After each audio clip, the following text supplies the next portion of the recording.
Not good enough just that workers get injured and thrown on the scrap heap at whatever level of benefits they get. It's important that we tap into their resources and bring them back into the work society. We forget about the history of what work means to people and that the dignity that gives them. And so if we believe that, then we have to look at the loss of dignity when there's loss of work.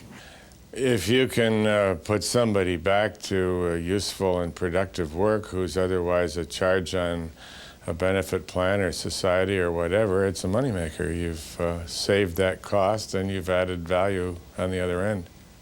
If they can get their existing worker who's gone through the recruiting, gone through the training, understands the job, back into that site, back doing that work, the employer's a winner, the worker's a winner.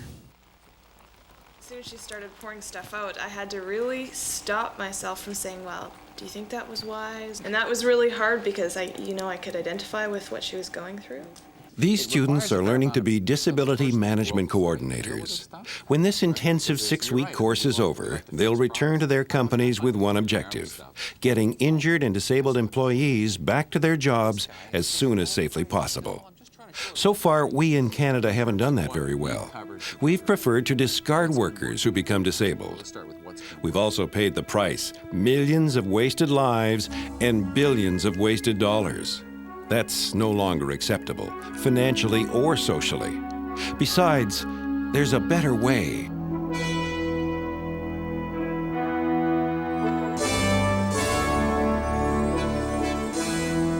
In 1994, at a sawmill in British Columbia, a bold experiment began. It focused on getting injured workers back on the job as quickly as possible, rather than sidelining them on pensions, perhaps for the rest of their lives.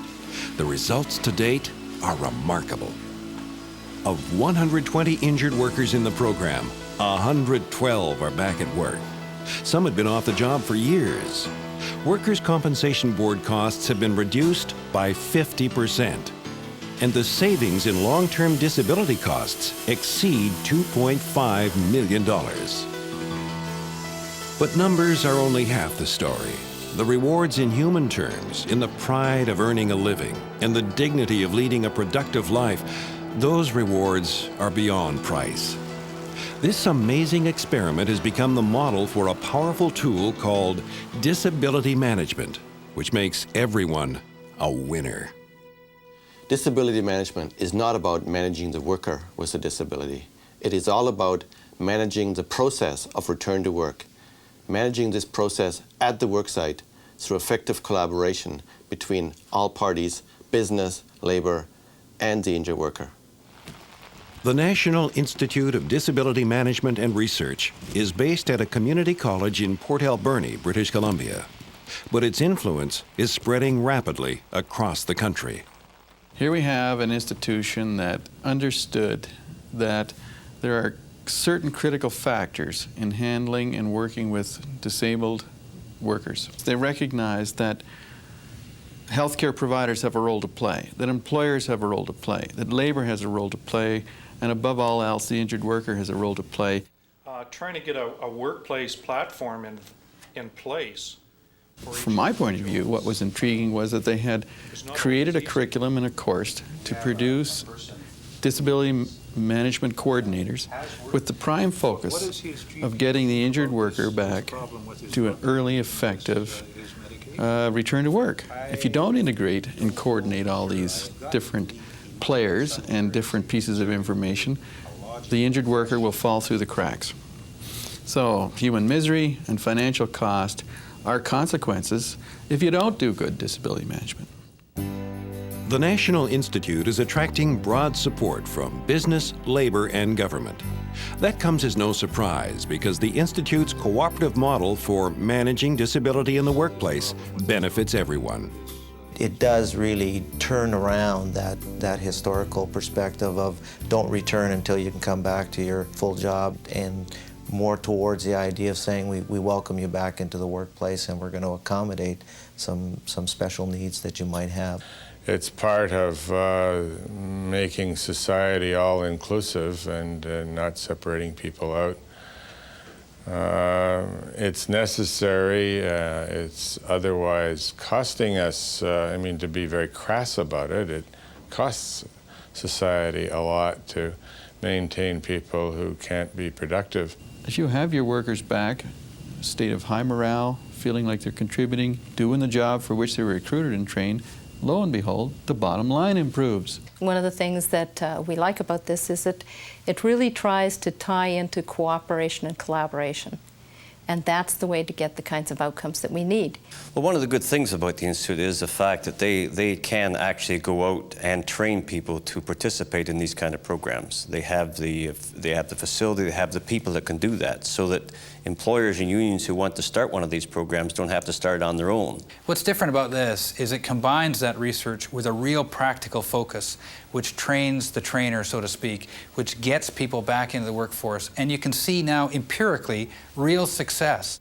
So the department manager can see what those costs are and be held accountable for The National Institute of Disability Management and Research operates with an endowment of $7 million, contributed by public and private corporations, labor unions, and governments. It's a unique partnership. In fact, partnership is the essence of disability management. $1 million, is it worth it? We could build a bridge, or we could get more mileage politically or something otherwise. And we took a bit of a chance because we were so excited by this concept of unions and management working together, of the savings to the economy, the individual. And we were so proud that we did, and so lucky that we did, because this really has taken off. In human resources, what we try to do is to contribute to the creation of wealth, and this is why a partnership like the one we have with the National Institute of Disability Management and Research is important, because we want to create wealth, and it will allow us to distribute it as well at the same time. At ICBC decided that $1 million was an appropriate investment in the National Institute. Because of the amounts of money that we felt that we could save, we did a business case analysis. We felt we could save about $30 million in 5 years. And they've used that the way they said they would, as an endowment, and built on it. And I think that means this institute's going to be around for a long time, and it's going to grow and grow in popularity. Our focus is the workplace, and that's why we've developed a very practical, university-certified certificate in disability management training course, and our graduates are able to achieve tremendous results for both the employer and the worker. They're saving dollars, and they are returning injured workers back to the workforce. We ourselves have looked at this curriculum. We've gone to our educational institutions here. They're very excited about it. We've done our market surveys. We've talked to the employers. They're very excited about it.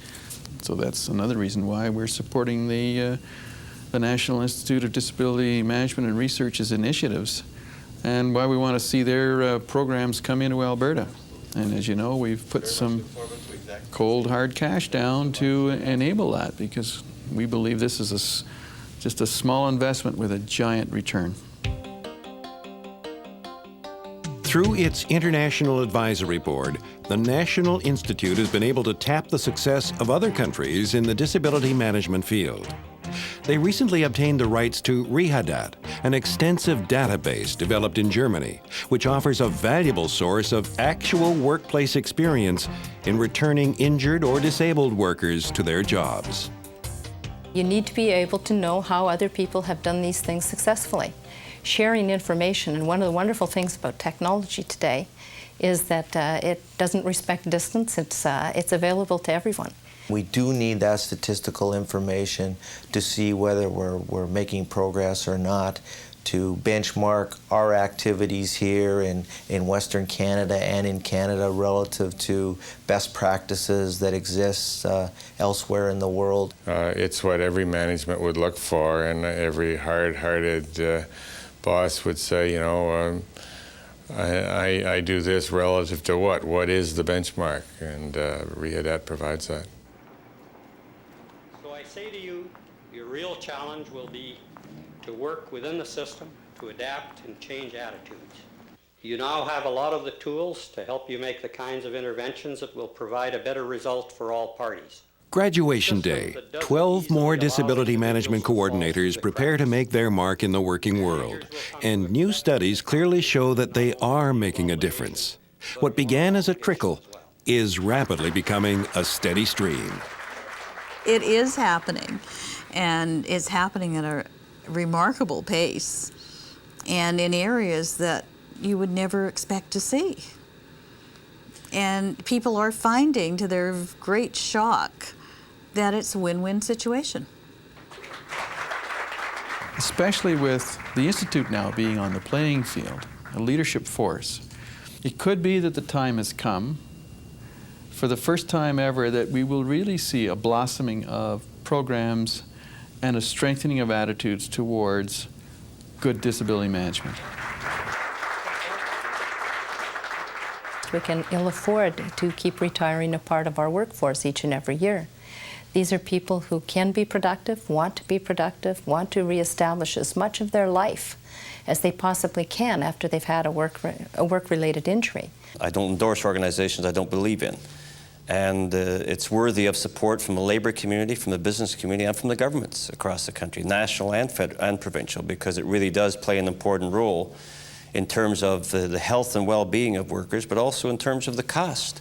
And it's helping not only business, but all of society include those people who are otherwise forced out of it by reason of their disability. So I think the Institute deserves all the support that its patrons can afford.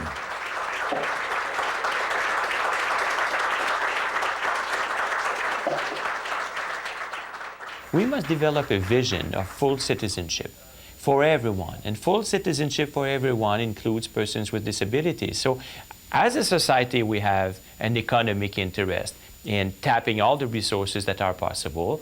So we believe that it is a very good partnership to have the National Institute better informing companies and unions on that resource. And that's why we're very pleased to be a partner.